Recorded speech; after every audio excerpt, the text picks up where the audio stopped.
অবশ্যই ইন্সপিরেশন মনে হয় যে কুমিল্লাতে আমি 4 বছর ছিলাম, মোটামুটি ভালো রেজাল্টই হয়েছে। এটা কন্টিনিউ করতে পারলে আমাদের জন্য ভালো লাগবে। ওনারা অনেক কষ্ট করে, তারা সবসময় ভালো টিম করার চেষ্টা করে, তাদেরও একটা আমরা তাদেরও প্রাপ্য ফাইনালে আসাটা। কারণ টিম আমার মনে হয় যে পুরা বিপিএলে আমরা খুব বেশি ধারাবাহিক না হলেও অ্যাজ এ টিম আমরা মোটামুটি ভালো খেলেছি আমার মনে হয়। তারপর আমরা খুব বেশি ভালো খেলি নাই, যতটুকু খেলা উচিত ছিল। নিজেরাই হয়তো কয়েকটা ম্যাচ আমরা নিজেরাই হেরেছি, আমরা খুব খারাপ খেলেছিলাম তাই। বাট ফাইনালে আসতে পেরেছি, এটা অবশ্যই আনন্দের বিষয়। বা চেষ্টা করবো যেন ফাইনালে যেন আমরা ভালো রেজাল্ট করতে পারি। ফাইনালে বা কালকেও যেমন দেখলাম খুব ভালো উইকেট হয়েছে, যেটা ওই যে সুনীল নারায়ণ বলছে কিন্তু বরিশালের টিমে বেশ কয়েকজন লেফটি ব্যাটসম্যান আছে, তার কি মনে হয় কালকে হিন্দি হবে এই এবার বিপিএলে একটা জিনিস খুব ভালো ছিল যে এবার আমরা কিন্তু প্রথম দিকে কয়েকটা ম্যাচে হয়তো উইকেটটা খুব ভালো ছিল না, তারপরে কিন্তু পুরো টুর্নামেন্টে উইকেট কিন্তু খুব ভালো ছিল। এটা একটা ভালো দিক। নর্মালি আমরা বিপিএলে সবসময় আশা করি যে আমরা 140 করলে হয়তো ম্যাচ জিতে যাব, বাট এই বছর দেখা গেছে যে আসলে উইকেটে অনেক রান আছে। আমার মনে হয় যে এটা খুব বেশি ম্যাটার করবে না যে রাইটি লেফটি, বাট উইকেট ভালো হলে নর্মালি ব্যাটসম্যানরা এখানে অ্যাডভান্টেজ পাবে। যেটা আমার কাছে মনে হয় যে বরিশালের যে স্ট্রেংথ সেটা হচ্ছে সাকিব আল হাসান। আমার মনে হয় সাকিবের মাথার সাথে আমাদের খেলতে হবে। আমার মনে হয় খুবই ভালো ক্যাপ্টেন্সি করতেছে এবং তার যতটুকু সোর্স আছে সেটা সে খুব ভালোভাবে ইউটিলাইজ করতেছে, স্পেশালি তার বোলিং ডিপার্টমেন্ট নিয়ে। কারণ তারা প্রায় 4টা-5টা ম্যাচ খুব কম রান ডিফেন্ড করছে, সেটা কিন্তু একটা টিমের জন্য বোঝা যায় যে তারা আসলে খুব প্ল্যান করে তারা এগোচ্ছে। তো এই কারণে বলবো যে সাকিবের মাথার সাথে আমাদের খেলতে হবে, কারণ ও অনেক সময় অনেক যে ট্রিক্সগুলো করে সেটা আসলে অনেক সময় ব্যাটসম্যানরা বুঝতে পারে না। সেটা যদি আমরা অবগাহন করতে পারি তাহলে আমরা মনে হয় জেতার সম্ভাবনা থাকবে। সালাউদ্দিন ভাই, সাকিব এবং সালাউদ্দিন মানে একটা আলাদা রসায়ন আমরা সবসময় খেয়াল করেছি, প্রকাশ্য ব্যাপারটা। এর আগেও বিভিন্ন সময় সাকিব যখন অফ ফর্মে থাকে সেই জায়গাগুলোতে আপনার একটা ইনপুট থাকে।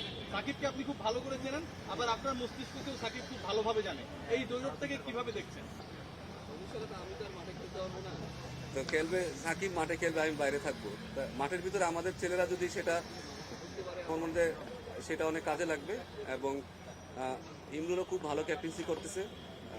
যদি ইমরুলও যদি ঠিকমতো তার মাথা ঠান্ডা রাখে আমার মনে হয় যে আমরাও ভালো করার সুযোগ থাকবে। দিন শেষে কি এটা মস্তিষ্কের লড়াই হতে যাচ্ছে? অবশ্যই এটা আমি মনে করি যে পুরোটাই আসলে একে তো নার্ভ, তারপর তার সাথে আসলে কার মাথা কতটা কাজ করছে এবং উইকেট অনুযায়ী কারা কিভাবে খেলতেছে সেটার উপরে ডিপেন্ড করবে আসলে টিমের রেজাল্টটা। সালাউদ্দিন ভাই, আপনি বলছিলেন যে সাকিবের মাথা থেকে খেলতে হবে, আপনি তো বাইরে থেকে প্রিপেয়ার করে দিলেন। সাকিবের যেটা স্পেশালি যেটা অন ফিল্ড অনেক ডিসিশন ইনস্ট্যান্ট খুব ভালোভাবে নিয়ে ম্যাচটা খুব ভালো লিড করতে পারে। আপনার ক্যাপ্টেন সেটা কাউন্টার দেওয়ার জন্য অন ফিল্ড অনেক সিচুয়েশন ক্রিয়েট হবে, সেটার জন্য কতটা প্রিপেয়ার বা কতটা তৈরি আপনি মনে করেন? আমার মনে হয় যে ইমরুল খুব ভালো ক্যাপ্টেন্সি করতেছে এবং সে কালকে কয়েকটা ডিসিশন যেগুলো নিয়েছে সেটা আমার কাছে মনে হয় সেও খুব মাথা দিয়ে খেলেছে। তো আমার মনে হয় যে সেও আস্তে আস্তে অনেক ভালো একটা ক্যাপ্টেন হবে আমার কাছে মনে হচ্ছে। এবং সে যদি কালকেও সেই তার নামটা ধরে রাখতে পারে সেও ভালো ক্যাপ্টেন হওয়ার সুযোগ থাকবে। এবং ইনশাল্লাহ চেষ্টা করবো যে বরিশাল যে প্র্যাকটিসগুলো করবে সেটা যেন আমরা ওভারকাম করতে পারি। ক্যাপ্টেন্সির বাইরে তো 4 ওভার বোলিং আছে, প্লাস মুজিবের 4 ওভার বোলিং আছে, খুব ভাইটাল। 20 ওভারের ম্যাচে এই 8 ওভার খুব ভাইটাল হয়ে যায়। তো ওইটা নিয়ে নিশ্চয়ই আপনাদের বিশেষ পরিকল্পনা আছে এবং সেটা আপনাদের খোলা সময় তো করবেন না, যতটুকু করতে পারেন, যতটুকু প্ল্যান করতে পারেন। না দেখুন, আমরা সেমিফাইনালে প্ল্যান করেছিলাম যে আমরা সাকিব আর মুজিবকে ঠিকমতো হ্যান্ডেল করবো। আমরা তাদের দুজনকে ঠিকমতো হ্যান্ডেল করতে পারছি, বাকিদের পারি নাই। তো আসলে টি-20তে আপনি কখনো বলতে পারবেন না যে আমরা এই দুজনকে ঠিকমতো দেখে খেলবো, ওদেরকে মারবো। আসলে পার্টিকুলার ডেতে যারা ভালো বল করবে তাদেরকে আপনি সেভাবে সামলাতেই হবে। আমাদেরও যদি বলেন যে আমাদেরও তো ওইরকম অস্ত্র আছে, তো অ্যাকচুয়ালি আসলে ডিপেন্ড করে আসলে পার্টিকুলার ডেতে আপনি কীভাবে খেলতেছেন সেটার উপরে সব কিছু আপনার টিমের রেজাল্ট হবে। কুমিল্লা এবং বরিশালের ফাইনাল, আমি আবার একটু ব্যাক করি যে সাকিব এবং সালাউদ্দিন মানে দুজন ভিন্ন রোলে হচ্ছে দুই টিমে একটা বড় রোল প্লে করবে। আপনারা ফাইনালে ওঠার পর সাকিবের সাথে আপনার কথা হয়েছে? না, এই টুর্নামেন্টে সাকিবের সাথে কোনো কথা বলিনি। কেন ভাই? এটা কি প্রফেশনালি কথা বলেন নাই? অবশ্যই এখন কি সাকিবের সাথে আপনার প্রফেশনাল সম্পর্ক? খেলাটা শেষ হোক। সালাউদ্দিন ভাই, অপোনেন্ট কোচকে কিভাবে দেখছেন? অপোনেন্ট কোচের পরিকল্পনা কেমন হতে পারে বা তাকে কিভাবে মোকাবেলা করবেন? অবশ্যই সুজন ভাই, দেখুন লাস্ট বিপিএলে মানে সুজন ভাই সবচেয়ে বেশি ফাইনালে খেলেছে। তো নিশ্চয়ই তার ভিতরে এমন কিছু আছে যেটাতে সে প্রতিবারই টিমটাকে তাদের কিন্তু শুরুটা কিন্তু খুব ভালো হয় নাই। সেখান থেকে একটা টিমকে আবার ফাইনালে নিয়ে আসা, এটা কিন্তু একটা আমি বলি যে তারা খুব ভালোভাবে কামব্যাক করেছে। তো নিশ্চয়ই সুজন ভাই এখানে অনেক ভালো কাজ করেছে এবং সুজন ভাইয়ের ট্র্যাক রেকর্ডও কিন্তু অনেক ভালো। তো অবশ্যই সুজন ভাইয়ের মাথার সাথেও আমারও খেলতে হবে। ভাই এতগুলো মাথার সাথে খেলা কি সম্ভব? নর্মালি দেখেন এই বড় ম্যাচে মাথাটা অনেক ইম্পর্টেন্ট। যখন বড় খেলা তখন আসলে কিন্তু আপনি যত আপনার মাথা দিয়ে খেলতে পারবেন ততই আপনি আসলে এগিয়ে থাকবেন। আর তাদের যেমন আছে আমাদের কিন্তু অনেক বড় বড় মাথার ভিতরে আছে। তো এইটা আমাদের একটা অ্যাডভান্টেজ যে আমাদের টিমেও যারা অনেকে আছে যারা অনেক বড় লেভেলে অনেক ভালো জায়গায় খেলেছে, তাদেরও মাথা ভালো আছে। আসলে বোঝা যাবে কারা কালকে তাদের নামটা ঠিক করে ধরে রাখতে পারছে। তাদের ফ্যাপ করতেছে মানে অনেকদিন ধরে মানে ক্যাম্পের সাথে আছে এবং মোটামুটি মানে অ্যাডাপ্ট করে ফেলেন। সে কিরকম ইনপুট দিচ্ছে মানে অন ফিল্ড বা আউট ফিল্ড, মানে বিদেশি যারা আপনারা আছে আর কি, যারা তারা তো দীর্ঘদিন ধরে টি-20 সাথে বিভিন্ন জায়গায় চলে আসে, তাদের ইনপুটটা কেমন মানে বিদেশিদের? আমি বলবো যে এবছর আমি খুবই মানে স্যাটিসফাই, স্পেশালি ফরেন প্লেয়ারদের নিয়ে, যে যারা আমরা প্রথমে হয়তো ভেবেছিলাম যে তারা অনেক বড় প্লেয়ার, তারা প্লেয়ারদের সাথে কীভাবে মিশবে না মিশবে, বাট এই জিনিসটা আমার কাছে মনে হয় যে আমরা খুব এতটা আশাও করি নাই যে তারা একটা আমাদের ফ্যামিলির মতো হয়ে যাবে। এবং যারা ফাফ বলেন, সুনীল বলেন বা মঈন আলী বলেন, তাদের কাছ থেকে আমাদের ছেলেরা, আমি মনে করি যে আগে তো দেখা গেছে যে টুর্নামেন্টের শেষে তারা কথা বলতো, কিন্তু এবছর হয়েছে তারা প্রথম থেকে তাদের কাছ থেকে অনেক কিছু শেখার চেষ্টা করেছে, যে জিনিসটা আমার কাছে মনে হচ্ছে বাংলাদেশ ক্রিকেটের জন্য অনেক পজিটিভ। এবং তারাও উইলিংলি নিজেরাই, কারণ আমাদের ছেলেরা একটু ইন্ট্রোভার্ট, কথা বলতে চায় না, স্পেশালি কারণ ল্যাঙ্গুয়েজের কারণে।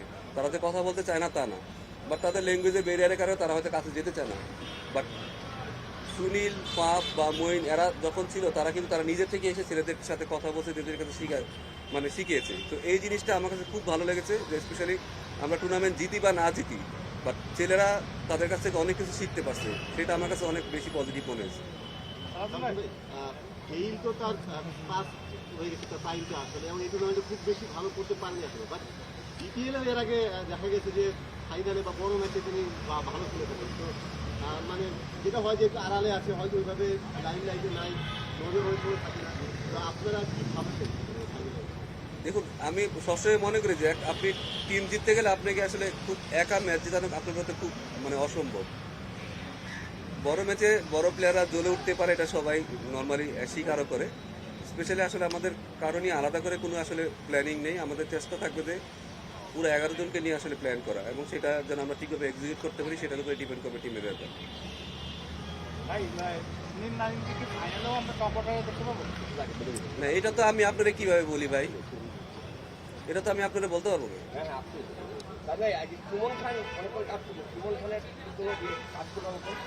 না দেখুন, আমি হচ্ছে কোচ, আলটিমেটলি আমি কুমিল্লার কোচ হয়ে আর যেখানকারই কোচ হয়ে আমি হচ্ছে কোচ। আমার কাজ হলো একটা ছেলের ইমপ্রুভমেন্ট দেখাটা আমার দায়িত্ব। আলটিমেটলি সে যদি ইমপ্রুভ করে, সে হয়তো এই টুর্নামেন্টে খেলতে পারে নাই, সামনে যেন সে ভালো খেলতে পারে, তার জন্য সে আমার কাছ থেকে যদি কিছু শিখতে পারে বা আমি যদি শিখাতে পারি, সেটা আমার কাছে সবচেয়ে বেশি আনন্দের।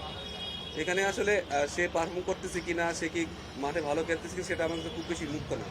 আলটিমেটলি সে কিছু শিখতে পারছে কিনা, সেটা হচ্ছে খুব বেশি জরুরি, এবং সামনে যেন সে ভালো করতে পারে, সেটাও আমাদের লক্ষ্য থাকবে। সাজু ভাই, মুস্তাফিজ ছাড়া আপনাদের অন্যান্য পেসাররা ইকোনমিক্যালি খুবই কস্টলি, এটা কি আসলে কোনো মানে দুশ্চিন্তার কারণ কিনা? না দেখুন, দুশ্চিন্তা হইলে তো আর এদের নিয়ে আমি খেলতাম না। দুশ্চিন্তা আমি কখনোই করি না, কারণ আপনি ভালো করতে পারেন, খারাপ করতেই পারেন, বাট এক একটা প্লেয়ারের এক একটা রোল থাকে। মুস্তাফিজের একটা রোল আছে, সে এক্সপিরিয়েন্স প্লেয়ার, তাদের জন্য এক একটা রোল আছে, বা আমাদের অন্য পেস বোলার যারা কাছে তাদেরও একটা রোল আছে। তো রোল যদি তারা ঠিকমতো পালন করতে পারে, সেটাই আমার জন্য ভালো হবে। এছাড়া আমাদের আসলে অন্য কিছু চিন্তা করার নাই। তাদেরকে যদি আমি দুশ্চিন্তা করি, তাহলে তার মাথায় নামাইতাম না তাদের। আলাউদ্দিন ভাই, আপনি পুরো টুর্নামেন্টের জয়কে নিয়ে হচ্ছে আলাদা করে কাজ করেছেন, তো টুর্নামেন্টের শেষে আসলে জয়ের ব্যাপারে আপনার অপিনিয়নটা আসলে কি, যেটা দেখতে চেয়েছিলেন টুর্নামেন্টের শেষে সেটা আসলে পেয়েছেন কি? দেখুন, সে প্রমিজিং প্লেয়ার, সে বাংলাদেশ টিমে টেস্ট খেলেছে, ওয়ানডে তো চান্স পেয়েছে, বাট আলটিমেটলি তার কেরিয়ারটা বোঝা যাবে সে আসলে 1-2 বছর পর সে কোথায় অবস্থান করতেছে।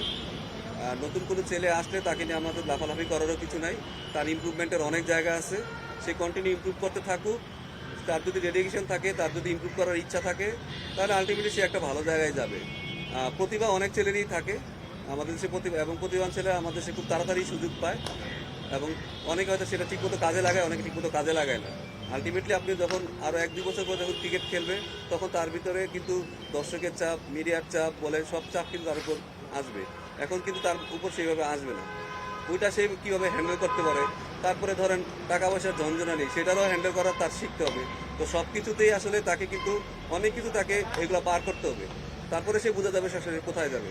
বাট ডেফিনেটলি সে এক খুব প্রমিজিং প্লেয়ার। আশা করব সে এবং খুব ঠান্ডা মাথার ছেলে, তার হয়তো শিকারও আগ্রহ আছে। আমি খুব আশাবাদী সে বাংলাদেশে অনেক বড় প্লেয়ার হবে। তাতে প্রতিভার ভিতরে জয় কি বাংলাদেশে 1 নাম্বার? প্রতিভার ভিতরে না, প্রতিভার ভিতরে বাংলাদেশে 1 নাম্বার আমি বলবো না, বাট ডেফিনেটলি তার মধ্যে কিছু আছে। Thank you.